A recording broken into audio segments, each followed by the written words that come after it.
All of you, welcome to Gramothan online classes. Today we will study about secularism.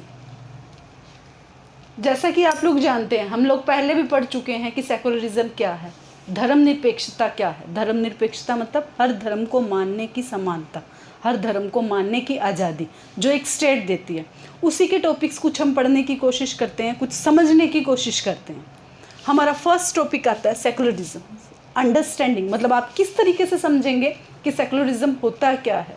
आप लोग सोच के देखें ये चीज़ कि अगर आप हिंदू या मुस्लिम कम्युनिटी को बिलोंग करते हो और आप United state of America USA के अंदर जो है आप रह रहे हो, पर आपको सिर्फ इस बात के लिए कि आप हिंदू या मुस्लिम कम्युनिटी से हैं और वहाँ पर आपको रहने के लिए कोई मकान रेंट पे नहीं देता है, तो आपको कैसा फील होगा? बहुत बुरा फील होगा, नॉर्मल सी बात है।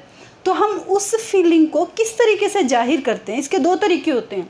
एक तो आप उनको बुरा भला कहें और उनको ये बात बोलें कि आप भी जब इसी तरीके की किसी स्टेट के अंदर जाएंगे जहां मुस्लिम या हिंदू कम्युनिटी बिलोंग कर रहे हैं या मुस्लिम या हिंदू कम्युनिटी की मेजॉरिटी है, तो आपके साथ भी कुछ ऐसा ही होगा। या फिर आप उनको कुछ इस तरीके से समझाएं, हम ऐसा कुछ प्रयास करें कि किसी भी कम्युनिटी के साथ इस तरीके की प्रैक्टिसेस ना हो। तो ये बात मैंने ये कहा कि आप लोग सोच के देखें, सिर्फ सोचने वाली बात नहीं है। हिस्ट्री हमें ये बात बताती है, हमारा इतिहास हमें ये बात बताता है कि ये चीज़ हो चुकी है, ये बात तो लोग कर चुके हैं, ऐसे एविडेंस हमें मिल चुके हैं। जैसा कि ये कहा जाता है कि ग्रीस, जर्मनी जो है, वहाँ पर सबसे पहले हिटलर जो था वो उसने इस तरीके के काम शुरू किए। क्या था? ज्यूज, वहाँ पर तो थे, जैव कम्युनिटी थी एक, जिन्हें जेव्स बोला जाता था।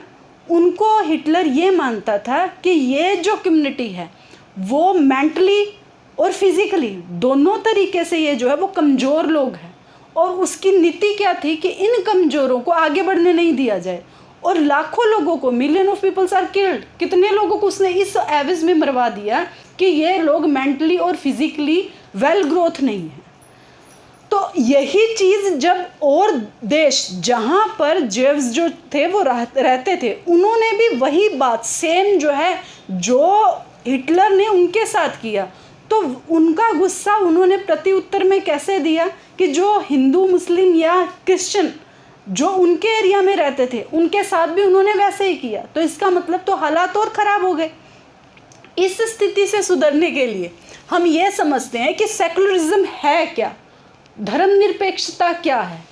धर्मनिरपेक्षता क्या है? जब एक स्टेट को, किसी स्टेट को उस धर्म से, रिलीजन से सेपरेट किया जाता है, दिस इज सेकुलरिज्म। यह सेकुलरिज्म है जब स्टेट से धर्म को अलग किया जाता है, जब स्टेट के अंदर किसी भी तरीके के धर्म को प्रेफरेंस नहीं दी जाती है किसी भी ऑफिसेज के अंदर, उसे कहा जाता है सेकुलरिज्म। अब नेक्स्ट पॉइंट हमारा बनता है कि why is it important to separate religion from the state. ऐसा क्यों है कि धर्म को स्टेट से अलग किया जाता है, ऐसी ज़रूरत क्यों पड़ी? तो देखिए इसके टू रीजंस है। फर्स्ट है democratically to, and the second is to protect the freedom of individual. Democratically हम कहते हैं कि देश जो है वो, हमारे देश में डेमोक्रेसी है या किसी भी दूसरी कंट्री में जहाँ डेमोक्रेसी है, तो वहाँ जब तक सेकुलरिज्म नहीं होगा तब तक वहाँ डेमोक्रेसी का मतलब नहीं होगा। सपोज दैट कि वहाँ के कुछ हाई पोस्ट के लोग हैं जो किसी एक धर्म को, किसी मेजॉरिटी ग्रुप को प्रेफरेंस दे रहे हैं, तो नॉर्मल सी बात है कि माइनॉरिटी ग्रुप है जो है उनके राइट्स को वो वोलेंट करेंगे, उसको हनन करेंगे, उसको छीन लेंगे। तो वहाँ कहाँ पर डेमोक्रेसी रहेगी? तो ये बात तो आती है स्टेट को बिलोंग करती है। सेकेंड बात आती है individually, to protect the freedom of individual. एक इंडिविजुअल की फ्रीडम को प्रोटेक्ट करने के लिए सेकुलरिज्म बहुत ज़रूरी है। जब एक हाई कास्ट का पर्सन, एक हाई कास्ट को बिलोंग करता पर्सन लोअर कास्ट को, इस नाम पे कि वो लोअर कास्ट को बिलोंग कर रहा है, जब इस नाम के साथ उसे भेदभाव किया जाता है, तो उसके जो फंडामेंटल राइट है, जो उसके आधारभूत जो उसके अधिकार है, वो भी उससे वो छीन लेता है। तो इन सब समस्याओं से, इन सब प्रॉब्लम्स को सॉल्व करने के लिए सेकुलरिज्म जो है आपको समझना और आज आपके बुक में आना बहुत ज़रूरी था। तो ये था हमारा सेकुलरिज्म। फिर बात आती है व्हाट इज़ इंडियन सेकुलरिज्म, भारतीय जो है वो धर्मनिरपेक्षता क्या है। देखिए हर एक जो डेमोक्रेटिक कंट्री है वहाँ पर धर्मनिरपेक्षता है, हर एक के तरीके कुछ और है। पर अगर हम इंडिया की बात कहें तो उसमें 3 पॉइंट्स जो है वो इंडिया अपनी सेकुलरिज्म के अंदर लेता है। फर्स्ट है, one religion community does not dominate another. कहने का मतलब एक रिलीजन कम्युनिटी जो है वो कभी भी दूसरी कम्युनिटी को डोमिनेट नहीं कर सकेगी, दूसरे किसी धर्म को डोमिनेट नहीं करेगी। इसका एक अच्छा एग्जाम्पल आपकी बुक के अंदर दिया हुआ है कि आपकी बुक में दिया है कि एक बच्चा जो है वो अपनी प्रिंसिपल से परमिशन लेता है कि क्या हम ये फेस्टिवल हम हमारे स्कूल के अंदर सेलिब्रेट कर सकते हैं। तो प्रिंसिपल इस बात के लिए मना करते हैं क्योंकि हमारी जो गवर्नमेंट है, हमारी जो स्टेट है, वो इस चीज़ को अलाउ नहीं करती है कि किसी भी गवर्नमेंट स्टेट के अंदर किसी भी तरीके का रिलीजियस फेस्टिवल सेलिब्रेट किया जाए, क्योंकि वो धर्म से रिलेटेड है और हर एक धार्मिक उत्सव पर, हर एक रिलीजियस फेस्टिवल पे हॉलीडे दिया जाता है। और अगर वो ऐसा करता है तो वो उनको परमिशन नहीं देता है। प्राइवेट स्कूल की बात अलग है, जबकि प्राइवेट स्कूल में ऐसा नहीं होता है, पर फिर भी गवर्नमेंट स्कूल को ये अधिकार नहीं दिया गया है कि वो लोग किसी भी रिलीजियस कम्युनिटी से रिलेटेड किसी धर्म को वो सेलिब्रेट करें। तो ये एक हमारा तरीका है हमारे देश के अंदर सेकुलरिज्म को फैलाने का एक तरीका है। सेकंड पॉइंट हमारे पास आता है, some member do not dominate another member to same religion community. हम अब तक ये सोचते हैं कि एक मेजॉरिटी ग्रुप है वो माइनॉरिटी ग्रुप को डोमिनेट करेगा। एक ऐसे लोगों का ग्रुप जिनकी संख्या ज़्यादा है, वो जो कम संख्या के धर्म को मानने वाले लोगों को जो है वो डोमिनेट करते हैं। हम अब तक ये बात समझते हैं। पर देखिए, इसका एक इंडिया के अंदर एग्जाम्पल है कि एक ही कम्युनिटी के लोग सिर्फ कास्ट के नाम पे, धर्म के नाम पे आपस में खिलवाड़ करते हैं। किस तरीके से? इसका एक अच्छा एग्जाम्पल बुक के अंदर दिया, अनटचेबिलिटी, जो इंडिया के अंदर हिंदुओं के द्वारा प्रैक्टिस किया जा रहा है, लोअर सेक्शन के हिंदुओं पर ही। तो देखिए, इस चीज़ को भी आज बिल्कुल बैन है। अगर अनटचेबिलिटी होती है तो वो इलीगल है। तो इस तरीके से इसका एक एग्जाम्पल दिया गया। नेक्स्ट है, state does not enforce any particular religion. State जो है वो किसी भी पर्टिकुलर रिलीजन को ना तो इंटरफेरेंस करेगी, ना उसको सपोर्ट करेगी। आपके किसी भी प्रैक्टिसेस के अंदर स्टेट इंटरफेरेंस नहीं करेगी। इसका एग्जाम्पल दिया है कि दो जो बाइक राइडर है, दो जो है वो बाइक पे दो दोस्त जा रहे होते हैं। तो फर्स्ट जो है Sushil and the second is Paramjit.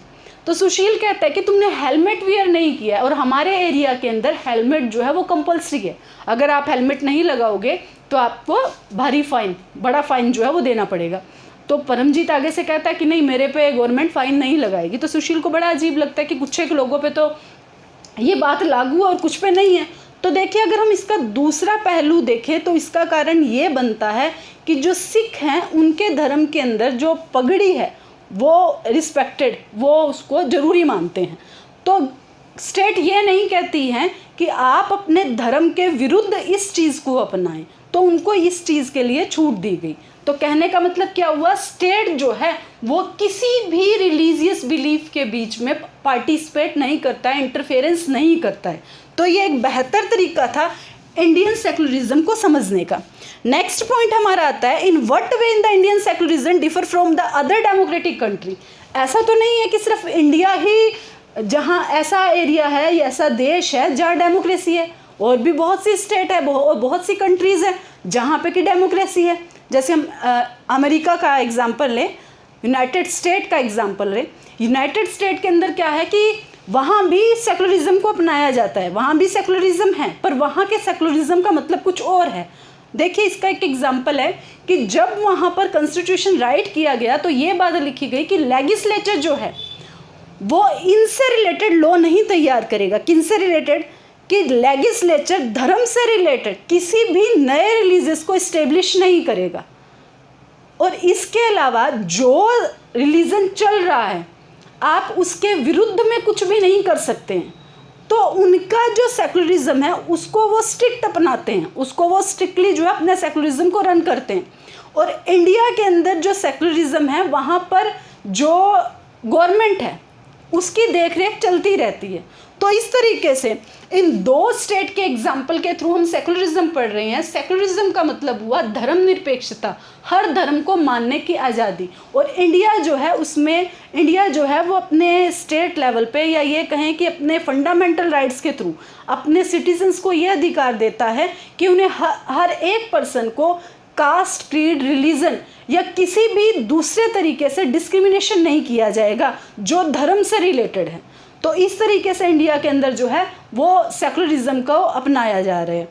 तो आप लोग जो है इस तरीके, आप मुझे लगता है समझ चुके होंगे कि सेकुलरिज्म क्या है, धर्मनिरपेक्षता क्या है। आप इसी चैप्टर को फिर से रिवाइज करेंगे, खुद से पढ़ने की कोशिश करेंगे और मुझे लगता है कि आप लोगों को समझ आएगा। नेक्स्ट जो PDF आएगी वो इसी चैप्टर की क्वेश्चन आंसर की आएगी, तो आपने वो क्वेश्चन अपनी फेयर नोटबुक के अंदर नोट करने हैं। Thank you.